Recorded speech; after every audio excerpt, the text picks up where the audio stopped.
O mundo mudou.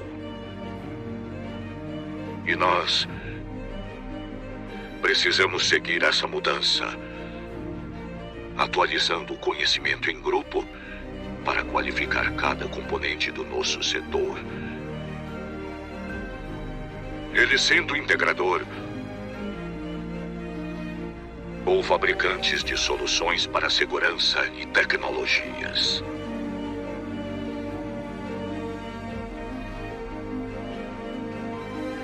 Mas não queremos apenas reproduzir ideias. Queremos evoluir. Queremos avançar. Seja parte desse avanço. Seja CT. Fala galera, vamos animar, a gente tá começando agora mais um Integrando a Segurança aqui dentro do canal do CT Hub, dentro do YouTube. E a gente chega hoje ao nosso 129º episódio, 129 episódios do Integrando a Segurança aqui todas as quartas-feiras de manhã, entrando no terceiro ano de Integrando a Segurança. Como vocês bem sabem, a gente tem o Integrando como uma forma de a gente compartilhar conhecimento, unir o nosso mercado e ajudar a subir a régua para a gente conseguir entregar soluções cada vez melhores para os nossos clientes e a percepção de valor deles quanto aos nossos negócios, às nossas empresas ser cada vez mais alto. Ao longo desse ano aqui a gente já passou pelo quase todos os departamentos das empresas com dicas preciosas para você potencializar o seu negócio, o seu dia a dia, deixar a sua empresa mais robusta e também para a sua função dentro da empresa que você atua. Então, fica sempre ligado aqui no Integrando, lembrando que todos os episódios estão na playlist do Integrando Segurança aqui dentro do canal do CT Hub no YouTube. Então você pode ir lá e buscar todos os episódios, desde lá do primeiro, lá em março de 2020 até agora, você consegue ter todos os episódios, consumir esse conteúdo que certamente vai te ajudar no seu dia a dia. E eu tô aqui hoje, a gente vai falar sobre o processo de contratação e como você contratar mal pode afundar o seu negócio. E para isso eu trouxe aqui um cara que é fera nisso, que é o Ricardo Robles, da Work for All. Muito bom dia, seja bem-vindo, Ricardo. Bom dia, Adalberto. Obrigado pela oportunidade de participar com vocês aí. Legal, sensacional. Galera, não perca, o bate-papo vai ser incrível. E aí a gente já vai para aquelas dicas e solicitações a vocês. Já senta o dedo nesse like aí, vamos ajudar o algoritmo do YouTube a entregar esse conteúdo para muito mais pessoas. Você pode clicar em compartilhar e mandar para todo mundo que você quer que também assista isso daqui. Manda lá para sua vizinha que você brigou com ela ontem, para aquele parente que você está devendo um dinheiro. Enfim, manda para eles, é um jeito de você fazer o nosso conteúdo chegar em muito mais gente. E se você não está inscrito ainda no canal do CT Hub, se inscreva e ative todas as notificações. Assim, sempre que começar um programa novo, você é notificado, clica e já cai para dentro. E a gente também quer você nos nossos stories, isso mesmo. Você está assistindo, integrando? Tira um print, posta nos seus stories e marca a gente. Marca lá, @AdalbertoBenhaja, marca @CTHubOficial. A gente vai repostar para mostrar que você estava aí firme e forte numa quarta-feira, 8 horas da manhã, assistindo, integrando a segurança e consumindo conhecimento. E quem está no YouTube aqui pode bombardear o Ricardo de perguntas, tá? Ele tá doido para responder perguntas, então pode mandar as perguntas. Claro que eu falo bastante, hein? Vamos Boa, lá, hein? Sensacional. Convidado, esse é o melhor tipo de convidado, entendeu? Fala pra caramba, aí a gente fica tranquilo. Então, boa, se ele fala bastante, tem conhecimento mais que fala ainda, então, por favor, manda suas perguntas de tudo que vocês tiverem de dúvidas, a questão de RH, contratação de pessoas e tudo mais, tudo que a gente vai falar agora, que a gente vai compartilhar e consumir um pouco aí do conhecimento do Ricardo, que vai ser bem bacana pra gente. Vamos lá, Ricardo. Para começar, vamos lá. Queria que você se apresentasse um pouquinho. Quem é o Ricardo? Fala um pouquinho da sua jornada, sua trajetória para a galera que está te conhecendo agora saber um pouquinho mais de você. Claro, vamos lá. Bom, meu nome é Ricardo Robles, eu estou à frente da Work for All, que é uma HR Tech, uma startup da área de RH há 6 anos, é o tempo de empresa. Mas eu venho do segmento de RH já com 26 anos de experiência, né? Eu entrei no mercado de trabalho pela porta da tecnologia, então eu era um desenvolvedor, e acabei me apaixonando pela área de gente e migrei, né? Então, já lá se foram 26 anos, sempre atuando na área de RH, inicialmente numa área que a gente chama de cartorial, né, que é a parte de folha de pagamento, legislação trabalhista, essas coisas, depois evoluindo para outras áreas mais estratégicas, até chegar em desenvolvimento organizacional e praticamente uma especialização em consolidação de cultura e ambiente organizacional, né? E a Work for All é uma empresa especializada em recrutamento e seleção. A gente optou por fazer dessa forma porque é a porta de entrada dentro da empresa e é ali onde você consegue buscar maior engajamento, mas que também serve para a gente como um bom panorama para a gente ter uma visão mais ampla das organizações e entender área a área, setor a setor, o que é que pode estar impedindo, por exemplo, a questão de crescimento dela, né? Então a gente optou não por abrir várias frentes de processos dentro da área de recursos humanos, que é muito ampla, a gente pode até discorrer sobre isso um pouquinho, mas principalmente cuidar da porta de entrada. A partir dali a gente consegue ter uma visão mais ampla do que pode estar acontecendo em termos de gestão de pessoas ali. Legal, sensacional. Agora você colocou um ponto, né, que em dado momento da sua carreira você curtiu e quis trabalhar com cuidar de pessoas. Né, com olhar para pessoas. O que você acha que aflorou isso? Como que se mede esse falar, putz, é disso que eu quero cuidar, são das pessoas? Eu tenho uma formação, Adalberto, administração, nunca, na verdade, não fiz nenhuma graduação, especialização em gente, né? As minhas especializações, elas são em negócio. Então, eu tenho formação em administração, depois eu tenho uma especialização em gestão de negócios, depois eu tenho um MBA em gestão de finanças e controladoria. Ou seja, já deu para perceber que eu gosto de negócio. Eu não conheço nenhum negócio que não tenha gente. Perfeito. Né? Então, quer dizer, é o que movimenta qualquer tipo de negócio e, obviamente, representa 70% dos custos da empresa. Então, quer dizer, por mais gênio que a gente seja, se a gente não conseguir gerir relativamente bem os nossos times, as chances de sucesso são baixas. E eu sou um cara aficionado por negócio e por identificar oportunidades ali. A oportunidade vem das pessoas. Legal, perfeito, ótima reflexão. E aí me traz uma provocação que é a seguinte, o gerir e cuidar de pessoas é um tema muito amplo, né? Uau, e a galera tem a gente próprio também, muitas interpretações diferentes. A gente fala cada vez mais de liderança, gestão humanizada, esse tipo de coisa. Agora, é dar tapinha nas costas que é fazer uma gestão humanizada? É dar tapinha nas costas que é cuidar de gente ou não é bem isso? Cara, eu vou te falar, eu tenho uma visão diferente dos meus colegas aqui. Eu acho que RH, ele é business, ele é negócio, né? Então, por exemplo, cuidar das pessoas faz sentido dentro de que aquele negócio realmente prospere, né? Quando a gente olha para a pessoa, para o indivíduo separado do ambiente profissional que ele está, a gente está praticando um assistencialismo ali que é ruim para o negócio. Então, quando a gente olha com muito cuidado para uma pessoa que está dentro de um universo vivo, que é uma empresa, né, que está ali transcorrendo dia a dia em termos de desafios, etc., para crescer e para financiar, na verdade, os sonhos de vários indivíduos que trabalham ali. Então, nesse sentido, cada pessoa dentro de uma organização é uma peça importante de uma engrenagem. Quando você olha para ele com um cuidado muito exagerado, sem olhar para o resultado que ele produz, você está praticando um assistencialismo. E ali esse tapinha nas costas não funciona tão bem. Então, na verdade, a gente precisa cuidar desse indivíduo de uma forma que ele produza, preservando o todo. E não ele próprio. O ele próprio a gente vai tratar com outro cuidado, que aí sim é dentro de uma situação mais assistencial.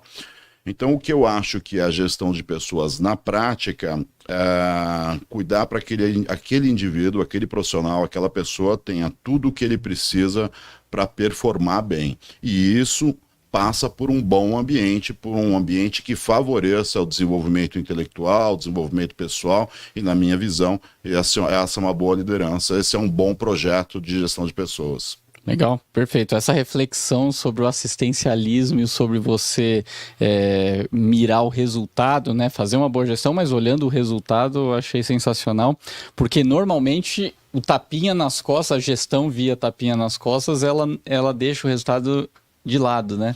Então, mas dentro de uma organização ela é necessária, né? É então, fundamental, por exemplo, né? Porque sem resultado a empresa não faz sentido existir, né? Então, e é por isso que eu, às vezes, destoo um pouco dos meus colegas, porque existe uma preocupação exagerada com a pessoa, afastando ele do ambiente corporativo que ele está. Ou seja, ali dentro ele é uma pessoa tão importante quanto eu, quanto você, mas ele tem uma parte muito importante que é a defesa do negócio.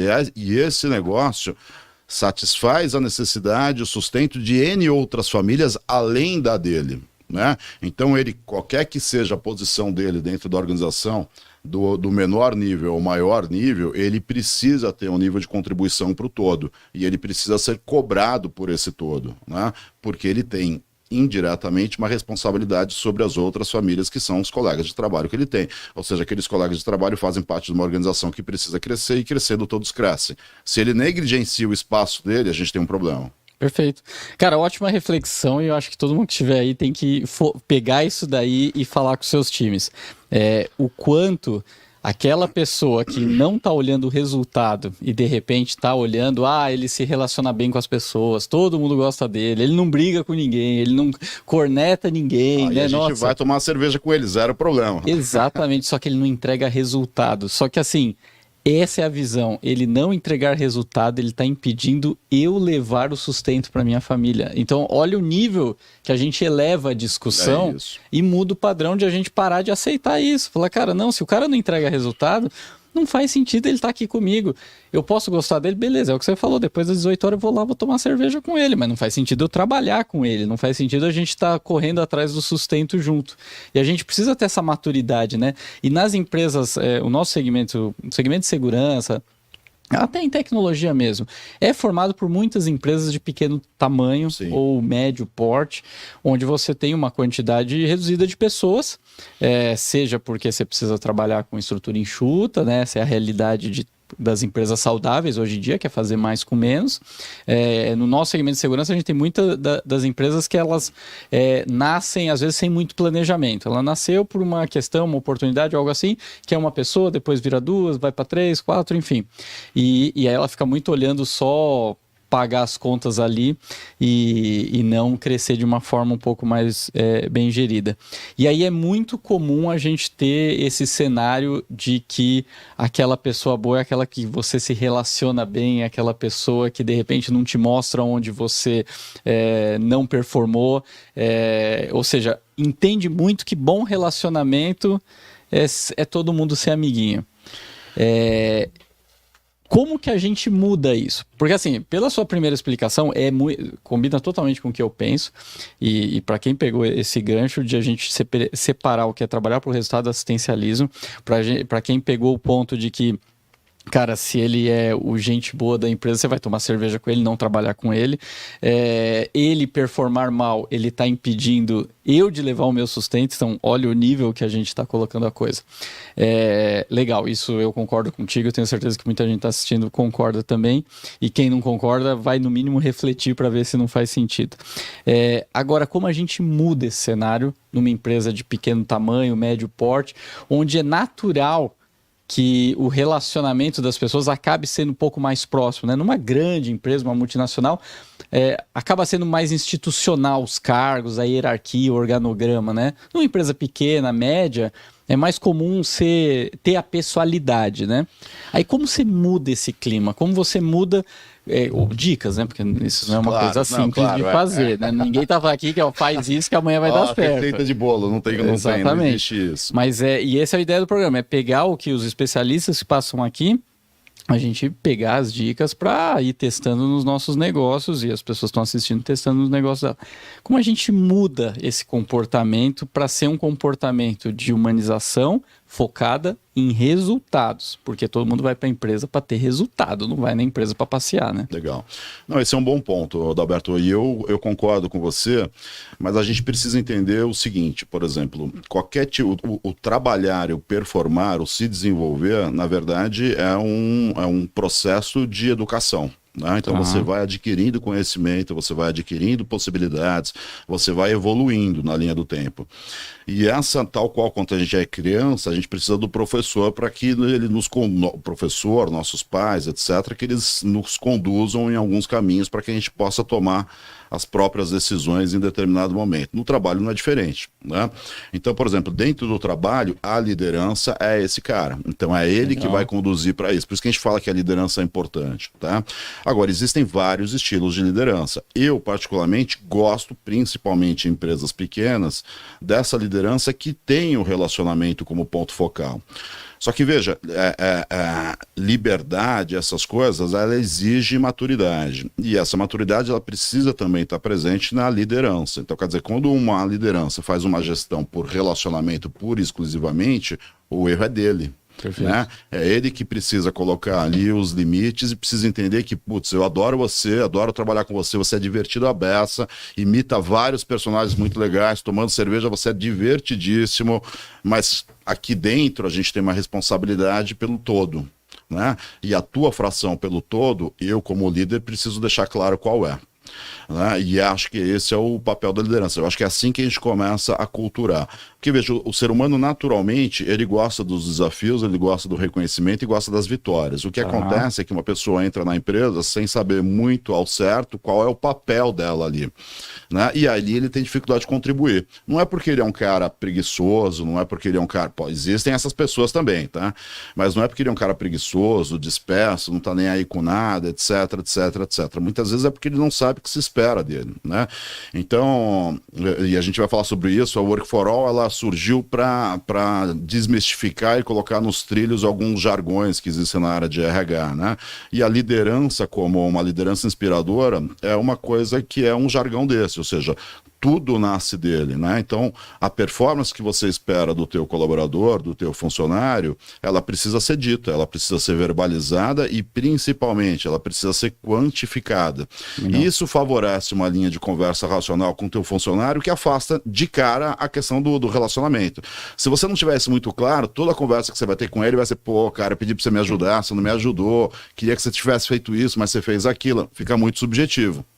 Né? Agora, se você definir bem qual que é o papel do Adalberto, qual que é o papel do Ricardo, etc., e a gente sabe qual é a métrica que eu vou buscar, eu, sendo competitivo por natureza, ou pelo menos alguém que busca crescer, eu vou me esforçar atrás desses resultados. Ah, mas eu não tenho todas as ferramentas. Bom, a gente passou para o problema 2. Pelo menos eu já sei o que eu preciso buscar e a minha liderança deixou claro para mim isso. As minhas características pessoais, elas podem me favorecer a busca desse resultado, mas ela não pode ser mais importante do que o próprio resultado. Legal. Né? Então, acho que parte sempre da liderança, Adalberto. Legal. Sensacional. Muito bom. E a galera passando no chat aqui, eu já vou referenciar todo mundo aqui, ó. O Silvano Barbosa está passando por aqui. E o Silvano pergunta se as minhas costas já melhoraram do sequestro. O sequestro, Ricardo, é o livro O Sequestro da Segurança, que eu tive a honra de lançar semana passada junto com o Antônio Neves. Então, quem ainda não teve a oportunidade de ler o livro ou quiser, tá aí já nas melhores livrarias, você pode procurar O Sequestro da Segurança, muito bacana, uma obra aí junto com o Antônio Neves. E lá tem um desfecho, tem uma mistura de ficção com realidade, com um jeito cômico, aí a galera vai gostar. E aí quem lê o livro vai saber responder essa pergunta do Silvano, eu não vou dar spoiler não. A Eleni Nascimento, o Rony Santos, você conhece o Rony, né? Ô, garoto! Legal, sensacional. O Adalberto Fonseca, o Arthur lá da BHC também, a Nájila, minha esposa... Beijo, amor. E aí o Silvano faz uma pergunta aqui. Pelo amor de Deus. Eu sempre tenho uma pessoa na audiência, eu acho que está garantido. O Silvano faz uma pergunta aqui que eu acho interessante para até puxar outros pontos aí que dá para a gente conversar. Ele quer saber, na essência, né, o que separa uma empresa de recrutamento e uma de headhunter, se é que existe separação. Não, o recrutamento ele é um pedaço do processo seletivo, né? Tá. Então você começa pelo recrutamento, que é justamente identificar quais são as pessoas com maior probabilidade de ocupar determinada posição, e essas probabilidades elas são verificadas num processo de seleção. Então primeiro eu faço o recrutamento, o Ricardo tem um perfil, tem alguma experiência similar ao que eu estou buscando, legal. No processo seletivo é onde a gente investiga um pouco mais o quanto que essas habilidades podem ser utilizadas no meu ambiente profissional, com os meus clientes, se essas habilidades conversam com aquilo que eu tenho de propósito organizacional, se essas habilidades conversam com aquilo que eu tenho de cultura organizacional, de valores, etc. Então, por exemplo, no processo seletivo é onde a gente verifica tudo isso, tá? Recrutamento é o primeiro passo do processo seletivo, seleção é a evolução e é o caminho da conclusão para a gente saber se aquele profissional é ideal. O headhunter, ele é a pessoa que busca no mercado pessoas que poderiam participar desse processo de recrutamento. Em alguns casos, ele faz, por exemplo, como é a rede da Work for All, nós temos hoje 1.400 headhunters formados e certificados com a nossa metodologia, eles fazem todo o processo. Então, eles fazem o hunting desse profissional, eles fazem o recrutamento desse profissional e eles fazem a seleção oferecendo pareceres do porquê que aquele profissional pode ou não ser contratado para determinada posição. Né? Ou seja, ele faz tudo, tá? O headhunter de antigamente, ele era a pessoa que tinha muitos contatos corporativos, conhecia muitos profissionais, fazia as indicações ali e eventualmente evoluía no processo seletivo, mas não necessariamente são coisas idênticas, né? São fases separadas. O headhunter, ele identifica o profissional, esse profissional entra numa fase de recrutamento, ele avança para uma fase de seleção, ele avança para uma fase de entrevista final e eventualmente contratação. Legal, sensacional.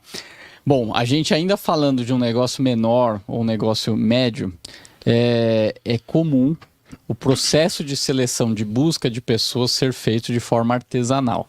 Ser feito dentro de casa, é muito comum, talvez até mais do que a gente imagina. Mas tem diversos pontos aí eu quero ouvir sua opinião. Acho que tem desde o ponto de a empresa realmente ter uma limitação de recurso financeiro, uma limitação de dinheiro, e aí faz com que ela entenda que é melhor não gastar com isso e gastar com outras coisas. Tem o desconhecimento de que tem gente que pode ajudar ou fazer melhor esse processo de busca de talentos do que ela. E tem outro que é uma gestão à moda antiga, né? Gestores, líderes ainda um pouco old school, ainda mais em mercados conservadores, como é um pouco de segurança e alguns outros segmentos, de que não entendem ainda tanto que o executor é a diferença do negócio, né? Ainda entende que meu produto é bom, eu vendo por isso, não vendo porque eu tenho a pessoa boa vendendo o produto certo, eu não cobro direito porque eu tenho a pessoa certa cobrando direito. Então, fala um pouquinho disso. Olhar para os processos de contratação, de busca de talentos. Quais são as vantagens? Aonde uma empresa ganha ao fazer isso de uma forma não artesanal? E assim, pensando, só te interromper um pouco. Pensando que assim, talvez essa pergunta é muito clichê e a resposta seria mais ainda também, né? Porque, só que assim, pensando que a gente sabe que não é tão simples mesmo, porque é meio óbvio que contratação é importante, blá, blá, blá, mas a gente sabe que na prática não é o que as pessoas fazem. Então assim, como convencer de fato nós líderes, os donos de empresas, esse tipo de coisa, a olhar para o processo de contratação como algo que realmente muda o rumo do negócio dele? Tá, eu vou responder essa pergunta tentando fugir do clichê e abrindo um pouco o leque dela, tá? Porque a gente está falando de recrutamento de seleção, isso é um problema pontual, mas vamos olhar historicamente onde é que isso se encaixa no contexto. Tá? Então, por exemplo, hoje o Brasil ele é um país empreendedor, são milhares de empresas sendo abertas anualmente, e na pandemia isso acelerou ainda mais. Então, são pessoas que entendem que são bons profissionais, que têm recursos que podem ser rentabilizados, transformados em negócio e uma geração de receita a partir dali. Perfeito, essa é a mentalidade empreendedora, ele vai atrás. Legal. Muitas vezes ele não tem processos consolidados, ele não sabe direito como que ele vai fazer, mas ele conhece bem uma determinada área, seja ela qual for, tá? Desde o artesanato até a implementação e a caracterização das melhores tecnologias de segurança e por aí vai, ele acha que ele tem um bom know-how técnico para fazer isso. Legal. Só que o negócio não é só isso. Então, por exemplo, uma das dores que a gente encontra nas empresas é a área comercial, que dentro das organizações, por exemplo, ela é negligenciada. O bom vendedor, na verdade, ele é um bom vendedor porque ele se relaciona bem, porque ele fala bem, porque ele dá nó em pingo d'água, porque isso, etc, etc. Só que tem uma capacidade técnica envolvida nisso que a gente, historicamente, rejeita ou negligencia. Bom, beleza, agora eu sou empreendedor da minha empresa. E tecnicamente eu sou perfeito, mas eu não sei vender. Né? E aí é onde as empresas começam a engargalar, por exemplo, na área de vendas. Legal. Primeiro passo para a gente ter um processo seletivo assertivo é entender e separar quais são os processos-chave dentro de uma organização e entender quais que eu consigo realmente contribuir com eficácia. E isso o empreendedor brasileiro, principalmente pequeno e médio, ele não tem muito claro. Por N situações, burocracias, impostos altos, etc, etc, etc. Mas de verdade ele precisaria ali separar o que é que de fato ele é bom, qual que é realmente o produto dele e o que é que ele precisa para viabilizar esse produto, né? Se a gente partir dessa linha de pensamento e entender, que é o que eu penso, que qualquer negócio para prosperar precisa de pessoas, eu já coloco isso numa caixa separada, tá? E aí entra um pouco do como a gente faz. Então, quer dizer, se você pôr imposição de custos, muitas vezes, às vezes de caixa, você não consegue contratar, é caro, etc. Pô, eu preciso vender, preciso gerar receita para contratar, etc.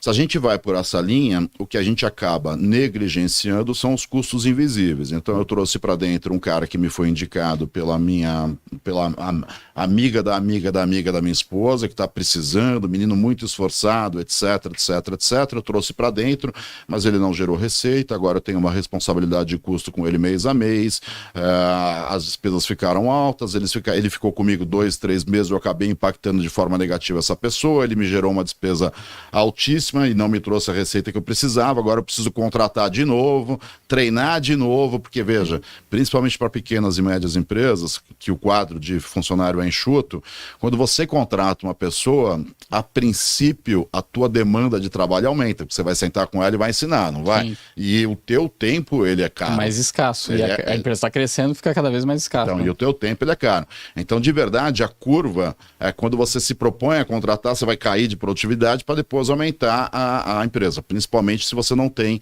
as áreas bem constituídas. Processos Exatamente. Feitos, né? Então, o processo de recrutamento e seleção, ele não faz parte, no geral, né? A gente começou falando sobre liderança, que é uma coisa que ainda está em evolução no Brasil. Então, quer dizer, ele não faz parte, no geral, da cabeça de quem está empreendendo inicialmente, né? Ou de quem detém, de uma forma muito técnica e muito constante, um determinado processo, produto ou serviço.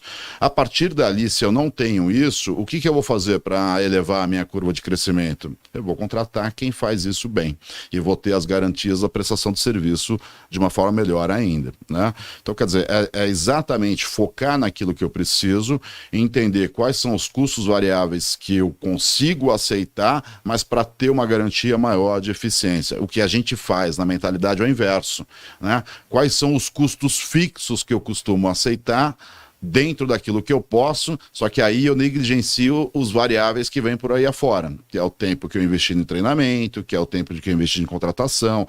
Muitas vezes, se a pessoa for muito desconectada com aquilo que eu tenho em termos de empresa, de organização, ela causa estragos seríssimos entre as outras áreas, estragos seríssimos com os meus clientes, estragos seríssimos com meus concorrentes, ou seja, tudo isso é muito difícil de calcular o custo, porque eu estou olhando para aquilo que eu tenho no caixa, no bolso, né? Mas olha o prejuízo. Só olha o resultado final, né? Mas você não olha o que produziu esse resultado final, né? Exatamente. Então, por exemplo, essa cabeça do empreendedor brasileiro que às vezes surge numa necessidade, ela negligencia muito a cadeia de produção. Uma empresa, ela é composta por várias áreas, não por acaso. Cada área tem uma especialidade diferente e, como a gente falou logo no começo, cada área é uma engrenagem responsável por fazer uma roda girar. Se eu assumo que sou a principal engrenagem, só de mim surge os resultados, eu não tenho um negócio. Perfeito, concordo total. Ó, e só a Cecília Moraes deixou aqui. Eita. A esposa do Ricardo também está assistindo. Muito você bom. Tá pensando que só você tem esse privilégio. Sensacional. Um beijo prazer. Um prazer, Cecília, você com a gente aqui. Ricardo, agora, você mesmo falou que é difícil mensurar isso. Mas como conseguir apresentar, de alguma forma, de que aonde está o retorno do investimento, você investir melhor na contratação. Porque de cara, ele custa mais caro. Você vai contratar uma empresa, você vai contratar gente, o que você vai fazer para ter um processo de contratação melhor. Então, inicialmente, ele sai mais dinheiro. Não vou nem falar que custa mais caro. Sai mais dinheiro, sai o dinheiro.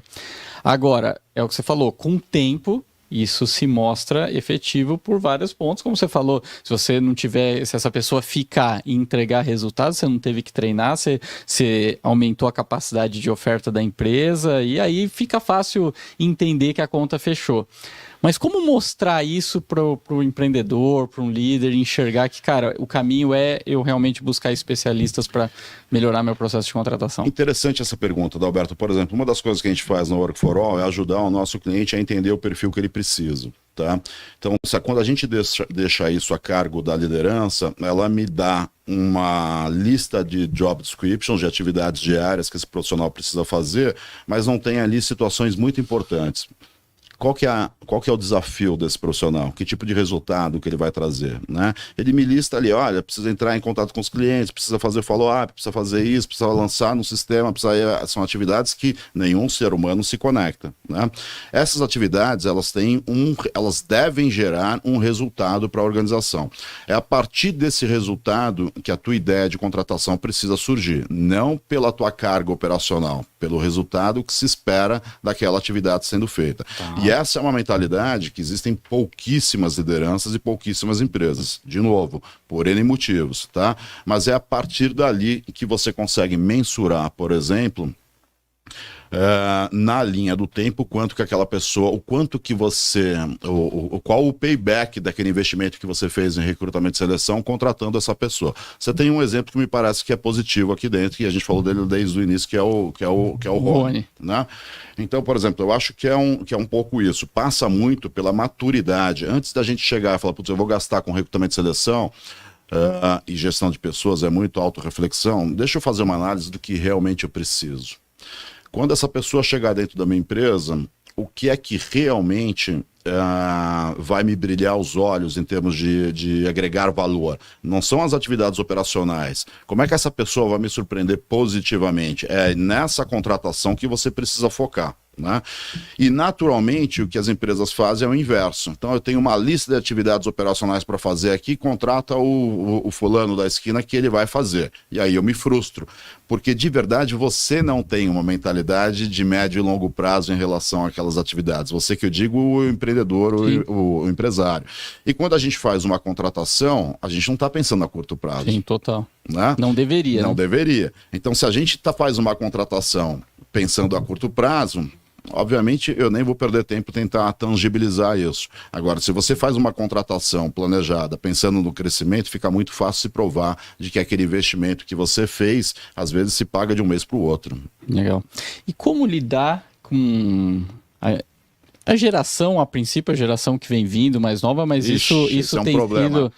Como lidar com esse excesso de ansiedade da galera que vem vindo, que às vezes, cara, são 2 meses ali, ela já entende que ela tem que ser a diretora da empresa, ou tipo, alguma coisa não deu certo, na primeira tentativa ela já entende que tá tudo errado.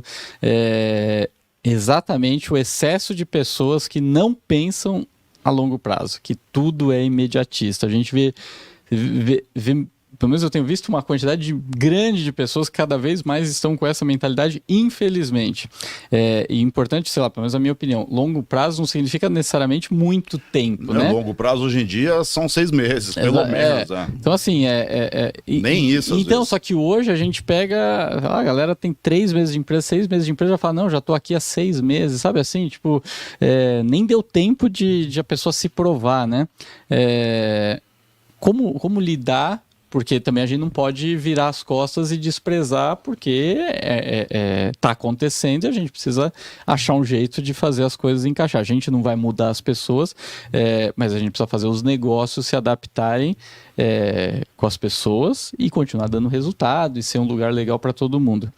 Como lidar com esse tipo de comportamento? Olha, é o conselho que a gente dá para os nossos clientes, inclusive, Adalberto. Por exemplo, a gente precisa lidar com tudo que a gente tem de ferramenta na mão, né? E eu sou muito, principalmente favorecendo processos de cultura corporativas, culturas organizacionais, por exemplo, eu sou muito resistente às rupturas. Tá? Eu acho que tudo é evolução. Então, se tudo é evolução, uma alternativa positiva seria você mesclar entre a energia desse jovem, dessa geração contemporânea que a gente tem, com a experiência de alguém que entende minimamente que maturidade é começar a pensar num prazo mais longo, né? Perfeito. E que esse prazo mais longo é o que dá consistência para esse jovem, que ele é brilhante, ele tem energia, ele aprende rápido, ele é tecnologicamente conectado, ele tem lá algumas competências que pro crescimento da empresa, principalmente, são necessários. Só que o que a gente tem, por exemplo, esses jovens, eles mesmo em empresas que tem uma estrutura de RH já maduras, que tem lá um projeto de desenvolvimento dessas lideranças, que tem um projeto de desenvolvimento desses jovens, que tem programas trainees extraordinários, por exemplo, onde é que eles impactam? Eles impactam na maturidade da liderança. Então, esses jovens assumem liderança de uma forma muito precipitada e depois ele começa a ter impactos. Por quê? Porque, de uma certa forma, a gente negligenciou a questão da maturidade, né, da evolução. Só que esse jovem, ele não é fechado ao novo, muito pelo contrário, ele é muito aberto. O que ele realmente precisa é, que o trabalho dele seja reconhecido. 2, que ele tenha uma liderança inspiradora, que passe para ele que o processo é positivo, mas não de uma forma castradora, de uma forma evolutiva. Demanda tempo, né? Então, gestão de pessoas é uma coisa que demanda tempo. Agora, a mescla me parece uma das melhores alternativas, tá? Esse jovem, só para concluir, esse jovem, por exemplo, ele se torna mais pesado na nossa gestão do dia a dia, quando a gente não deixa claro para ele quais são os resultados tangíveis que ele precisa encontrar e quando a gente deixa ele muito à vontade para construir as próprias rotinas de trabalho dele sem a conexão com os resultados que a gente espera da organização. Aí a régua de aferição que ele tem é ele mesmo. E, putz, agora o meu orgulho foi lá em cima. Então, aí é onde ele começa a achar que ele é melhor do que ele de fato ele é. Exatamente. Você percebe que tudo parte da liderança, ou seja, a tua participação neste todo é essa fração. E eu vou comparar essa fração com o todo. Pronto, você já de cara, você já deu um limite para ele se autorrepresentar. Existem N outras variáveis, obviamente. Será que essa pessoa tem um comportamento, tem um conjunto de valores que bate com o conjunto de valores da minha empresa? Mas o que a gente precisa fazer é mitigar os riscos. Então, uma das alternativas é você mesclar, né, a experiência do time, as idades. Outra alternativa é você deixar muito claro qual que é a participação no resultado, na contribuição, qual que é o valor que ele agrega em relação ao todo. Você já dá a ele uma medida. E racionalmente esse jovem entende muito bem. Então, se você dá a ele, olha, a tua régua de participação é essa, versus isso, ele de cara ele já sabe o tamanho dele, tá? Se mesmo assim ele tiver pressa e ele não conseguir entender que a participação dele é o que dá celeridade para o crescimento da empresa, você fez uma má contratação.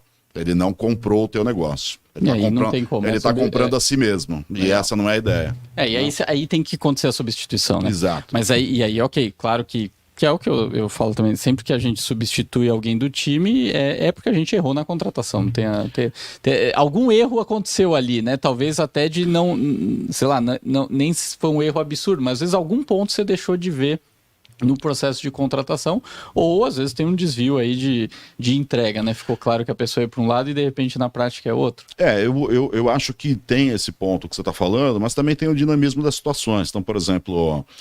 os ambientes mudam. Os ambientes mudam, o propósito da organização muda, e esses jovens, por exemplo, principalmente, a gente começou falando deles, vamos continuar. Esses jovens, eles têm algumas características que eu particularmente simpatizo. Então, por exemplo, na nossa época, a gente confundia muito individualismo com egoísmo. Eles separam isso muito bem. Verdade. Eles conseguem ter uma noção exata daquilo que é bom para eles, né? E não em detrimento do outro, mas o que é bom para mim. A minha geração é uma geração que tem dificuldade de pensar dessa forma. O que é bom para mim prejudica o outro. Isso não é verdade, né? Então, por exemplo, eu tenho algumas existem algumas características nesses jovens que eu particularmente gosto. Essa é uma, e a outra forma de pensar de uma forma dinâmica e racional. E muito engajado, por exemplo, e aí talvez com poucas ações, mas com pensamento engajado no social, essas coisas todas. Então, o que a empresa faz e o que a empresa contribui para a sociedade é importante para eles e é um fator importante de engajamento. Agora, se a empresa existe e se coloca no mercado para satisfazer o próprio dono único e exclusivamente, sem pensar no que de fato eu estou contribuindo, você tem dificuldade de engajar esse jovem. Até porque nós teríamos dificuldade de se engajar, né? Então, eu vou trabalhar para caramba para enriquecer o meu patrão e eu ganho o quê? Nada, não tenho nem reconhecimento. Então, hoje em dia, mais do que nunca, a relação de trabalho, não vou nem dizer de emprego, né? Porque a relação de emprego ela também vem diminuindo em relação ao que se propõe em termos de trabalho. A relação de trabalho ela precisa ser ganha-ganha, né? E isso, de novo, passa pela maturidade. Concordo. E com isso, para você desenvolver aonde tem que chegar, as metas, você entende que as metas precisam ser algo construído entre todas as mãos ou isso precisa ser mais da gestão? Porque você falou que precisa deixar bem claro para as pessoas os números, o que se espera dela. O que se espera dela são as metas, são os resultados, certo? Ok, o que a gente precisa buscar é isso aqui. Sei lá, por exemplo, lá na BHC a gente tem 7 metas e tá claro para todo mundo. É aqui que a gente precisa chegar. Então, onde precisa chegar, todo mundo sabe. Agora, a construção disso, porque às vezes não acontece ou o entendimento ou o engajamento, né? Eu vejo isso em muitas empresas. Às vezes a construção dessa meta teria que ser entre todos ou não, porque, cara, isso é uma questão estratégica de onde a empresa precisa chegar. Até para não ser construído metas confortáveis, né? Imagina a empresa, Adalberto, como um ônibus. Tá? Então esse ônibus ele tem um percurso traçado, ele tem um caminho, ele sai do ponto A para chegar no ponto B, esse ônibus é teu, você é empresário, esse ônibus é teu, você que está conduzindo, tá? E você está colocando para dentro desse ônibus pessoas que podem te auxiliar no caminho. E cada uma dessas pessoas ela tem uma fração de responsabilidade no caminho, mas cada uma dessas pessoas também tem uma forma de agir, pensar e executar. Né? Então eu acho que um caminho interessante seria deixar claro quais são as metas, né? O que é importante, por que elas existem, onde que você quer chegar no final. Então, por exemplo, olha, esse ônibus ele vai ter 15 pessoas, nós vamos dar uma velocidade média de 20 km por hora para economizar combustível e ter uma constância, sem a gente ter grandes perdas ou ter o desgaste da manutenção dele, por exemplo. Tá? Feito isso, a gente vai tentar se desviar do caminho o menos possível, vamos seguir por uma estrada de asfalto justamente para as peças não se deteriorarem e para a gente não encontrar, sei lá, concorrentes no meio do caminho onde isso pode me causar perdas maiores. Beleza. Feito este plano, como é que você consegue contribuir? Né? Então, por exemplo, a meta, resumindo, eu acho que a meta é empresa, liderança. Tá? O como que ele vai alcançar isso é dele. Legal, perfeito. Uma pergunta bacana aqui do Henrique, que pergunta quando um profissional troca de segmento, né? Ele tem uma performance, tem um histórico de alta performance num segmento e trocou o segmento dele ali. Você acha que, primeiro, é possível ele dar certo no outro segmento? E se sim, quanto tempo, em média, se demora uma adaptação disso? É possível sim, né? A adaptação depende muito da paixão que ele tem pelo segundo segmento, né? Ou do quanto que paralelamente ele estudou aquele segmento. Por exemplo, eu sou um cara de quase 30 anos na área de RH, eu sou apaixonado por marketing. Isso não me impediu de estudar marketing, isso não me impediu de estruturar as minhas áreas de marketing dentro da minha organização, etc. Mas se eu fosse me aplicar no mercado para uma posição de marketing, dificilmente eu evoluiria, né? Porque eu não tenho uma experiência básica nisso, mas eu sou apaixonado pela área, então de verdade a minha adaptação numa área dessa e numa empresa onde eu realmente tenho a convergência de valores, ela pode ser rápida, é possível. Qual que é a dificuldade? O que eu acabei de exemplificar, a aceitação do mercado. Né? Então, quer dizer, você vai ter dificuldade de encontrar uma porta aberta para você evoluir nisso. Mas uma vez que você encontre e uma vez que você realmente gosta desse segundo segmento, as chances de você prosperar e se adaptar de uma forma muito rápida, elas são grandes. Principalmente se você encontrar uma empresa, um modelo de negócio onde você realmente compatibilize com ele. Se veja ali, pô, que legal, entendeu? Então, por exemplo, aí eu acho que funciona. A principal barreira hoje é o mercado. Tá? É você transgredir essa porta, que é a grande dificuldade. E ali, obviamente, o que pode te facilitar é o nível de relacionamento que você tem no mercado, etc, etc. Talvez considerar dar um passo para trás, porque veja, quando a gente troca, eu acho que também eu falei que eu falo demais, hein? Vocês perguntam, eu vou falando. À vontade. Por exemplo, qual que é um outro problema da gente mudar de carreira? é a gente não ter planejamento suficiente na primeira carreira. Então agora eu não quero mais essa, eu quero outra. Tá, mas você tem reserva? Não, não tem. Você planejou essa saída? Não, não planejei. Você tem filhos, família, etc. Como é que é a tua rotina financeira? Como é que é a tua rotina social? Eu não tenho nada. Calculado isso, né? Então, de verdade, você está dando um salto no precipício. Aí fica difícil. A gente fala bastante aqui também, onde a galera tem a mania de planejar, normalmente não planeja nada, mas quando planeja só o sucesso, só dá certo, não planeja o fracasso. Só que planejar o fracasso faz parte do sucesso. Faz parte do sucesso. Porque se você não planejar o fracasso, você não tem plano B, você não tem plano C. Eu acho que essa pergunta que o Henrique fez é ótima e gera reflexão para a galera. Eu particularmente gosto de contratar pessoas que são de segmentos diferentes da onde eu estou contratando, mas às vezes mais por uma questão de tentar pegar pessoas que não tem certos vícios já daquele mercado. Só que o grande ponto é entender o porquê que a pessoa está mudando de segmento. Pelo menos é o que eu olho assim. Às vezes a pessoa está mudando porque virou modinha um outro segmento, ou porque o amigo dele está ganhando dinheiro com aquilo lá, ou porque ele só está pensando em dinheiro. Eu acho que isso também é um ponto que, pelo menos assim, eu estou falando para mim, né? Para mim conta bastante agora quando você vê claro que ele está trocando porque é uma questão de paixão, questão de que ele estudou esse outro mercado, questão que ele está focado, que ele quer trabalhar nesse outro mercado, tipo, ele pensou nisso antes. Eu acho que essa barreira acaba sendo bem menor, o empresário acaba enxergando um pouco mais isso, né? Agora, quando você vê que às vezes é por um oportunismo, eu ouvi dizer que esse segmento paga um salário melhor, estou vendo que esse segmento tem potencial de crescer, tipo assim, o viés é todo financeiro, não é paixão, não é porque ele entende que ele vai ser um diferencial para o negócio, aí talvez realmente existe um pouco mais de receio de pegar alguém que vem num segmento diferente.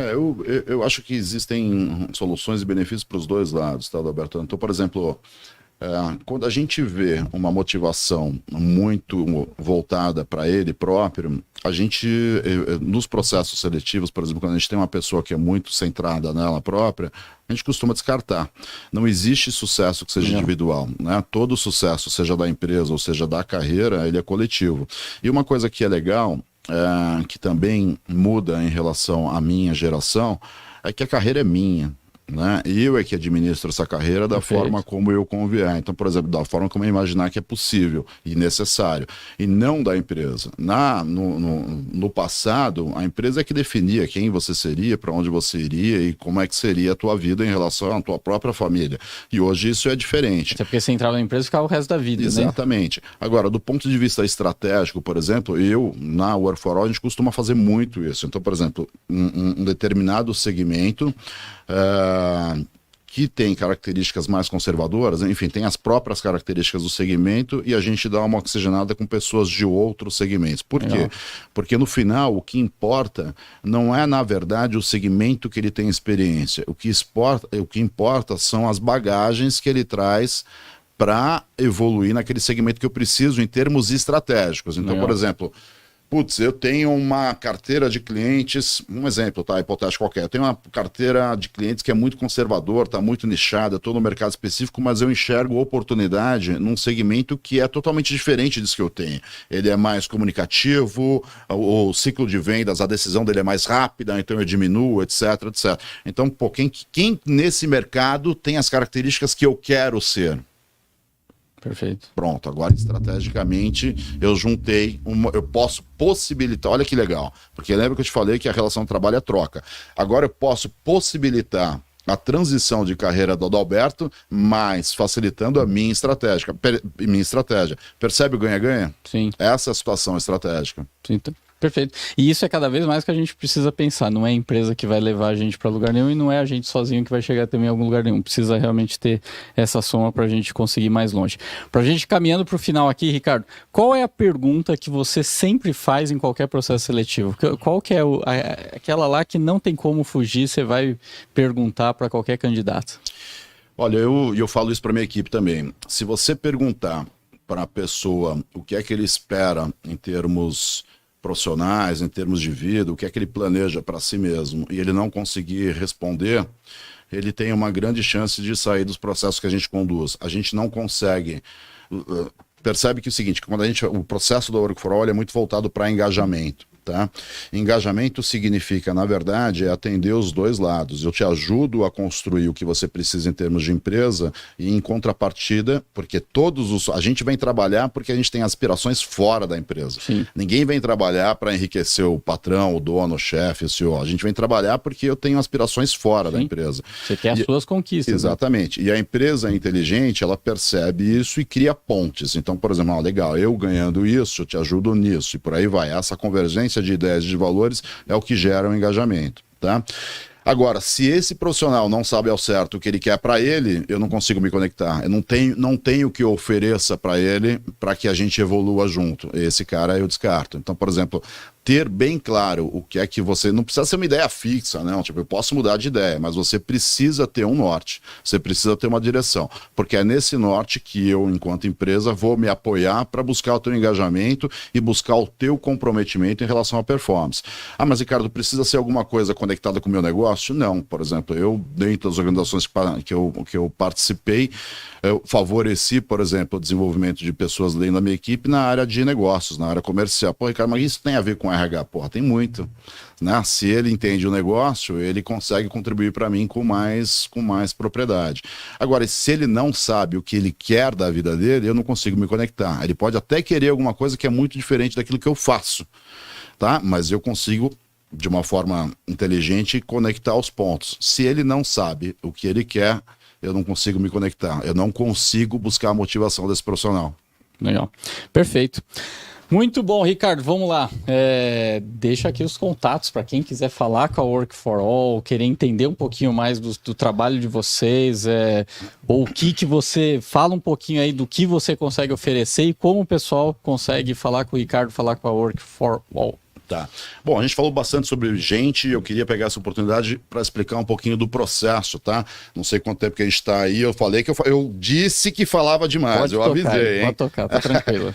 Bom, primeiro, Adalberto, eu acho que é importante deixar claro que a Work for All é uma empresa que trabalha com recrutamento e seleção, mas diferente de tudo que existe no mercado, tá? Eu falei aqui durante o nosso bate-papo que a gente tem alguns problemas em relação aos jargões de RH. Um desses jargões é que a parte comportamental do profissional, por exemplo, é a parte mais importante do processo seletivo. Isso é dito por todos os profissionais de RH, é conhecido pelas empresas e é repetido ali pelos CEOs, pelos principais líderes. Só que na prática, se você for avaliar o processo, principalmente com o incremento da tecnologia, conhecer a pessoa candidato, ela fica cada vez mais distante do processo. Você tem várias barreiras de análise, vários testes, várias intervenções da tecnologia que são absolutamente positivas, nós utilizamos também, positivas principalmente para incremento da decisão e produtividade. Mas a parte comportamental, que eu realmente acredito que é a parte mais importante, ela fica para o final. Tá? A Work for All encontrou um processo de fazer todas as avaliações comportamentais de uma forma antecipada. E num segundo momento, a gente usa a tecnologia para fazer uma esteira técnica de avaliação em relação àquilo que o nosso cliente precisa. Tá? Como é que a gente faz isso? Olha que interessante. Se você for olhar, por exemplo, o networking de quem trabalha com recrutamento e seleção dentro das empresas, ele é muito extenso, porque ela está publicando e as pessoas estão se candidatando e se aplicando ao perfil dela ali, adicionando. Mas de verdade ela não conhece ninguém ali. Tá? Não tem nenhum tipo de network e eu te desafio, quem estiver ouvindo aí conhecer alguém que antes de iniciar um processo seletivo costuma consultar a própria base no LinkedIn, me dá um toque aí, que inclusive pode ter uma oportunidade conosco aqui. Ela não consulta a base, né? Então ela não faz o network, ela não conhece quem são as pessoas que estão conectadas com ela ali. O que a Work for All faz através dessa rede de selecionadores, enquanto que a gente está batendo papo aqui, eles estão mapeando o mercado, não em termos de qualificações técnicas, como fazia o Red Hunter do passado, tá? Eu estou conhecendo quem que é a pessoa candidato. Quem é o Adalberto, o que ele faz, que tipo de ambiente que ele gosta, que tipo de ambiente que ele não gosta, como que é ele família, como que é ele em grupo, quais são os projetos que ele tem engavetado, por que estão engavetados, quais são os sucessos que ele teve na carreira e os insucessos, como é que ele lidou com isso, quem é a pessoa candidato. Ali tem um conjunto de comportamentos e de valores, tá? Beleza, o cliente contratou a Work for All, a gente faz a mesma identificação. né? E ali a gente tem algumas perguntas-chave que nos ajudam a entender o perfil ideal que esse cliente precisa. Então, quais são os objetivos organizacionais, quais são as expectativas de tempo para você alcançar, enfim, a gente mergulha um pouco também, porque é uma pessoa jurídica, tem lá a sua própria característica. E a gente entende qual que é um modelo comportamental de perfil e de habilidade técnica que combinaria melhor para o resultado, não para as atividades operacionais, para o resultado daquela posição. Tá? E ali abre para a gente uma janela de potencialidades, né? Que é o que é melhor, mais de longo prazo para a empresa e mais barato. Então é isso que a Work for All faz, ou seja, eu entendo a tua necessidade de negócio e enxergo qual que é o perfil profissional que melhor te entregaria isso dentro do tal expectativa de prazo. Agora percebe que eu bato sempre nessa tecla, é um trabalho em conjunto. Se você não sabe o que você precisa, eu tenho descobrir isso primeiro, né? Você precisa fazer esse trabalho. Eu tenho dificuldade de entregar aquilo onde você quer chegar. Essa questão de não saber onde quer chegar serve tanto para um lado quanto para o outro, porque a gente precisa ter a convergência. E a Work for All faz isso através de uma rede de hoje mais 1.500 selecionadores. Isso nos garante uma assertividade maior no processo e isso nos garante uma velocidade maior também, porque a gente inverte literalmente o processo seletivo colocando o candidato à frente. Tá? Legal. Contatos, como o pessoal fala com a Work for All? Vamos lá. Bom, vocês podem falar com a gente através do site Work for All. Eu vou soletrar aqui, WORK, numeral 4ALL, workforall.com.br. A gente tem, pelo site, você tem todos os contatos dos nossos canais de venda, a nossa central de atendimento ali está disponível para falar com vocês, tá? E você também pode disponibilizar o meu contato, meu e-mail é ricardo.robles@workforall.com.br. Teu público já percebeu que eu gosto de falar, então pode entrar em contato comigo direto, a gente vai bater longos papos ali que eu adoro. E será um ótimo papo. Muito bom, Ricardo, obrigado por ter topado o convite, obrigado por esse papo. Galera, lembrando que o Integrando volta quarta-feira que vem. E a gente só deixar um recadinho aqui, ó. O livro Sequestro da Segurança, o CT Hub está bancando 30% dele, isso mesmo. Então vou deixar o link aqui da loja da Literária, você põe o cupom CT Hub que você tem 30% de desconto para adquirir o seu exemplar. Um abraço, até quarta-feira que vem. Obrigado, gente. Tchau, obrigado, Alberto. Valeu.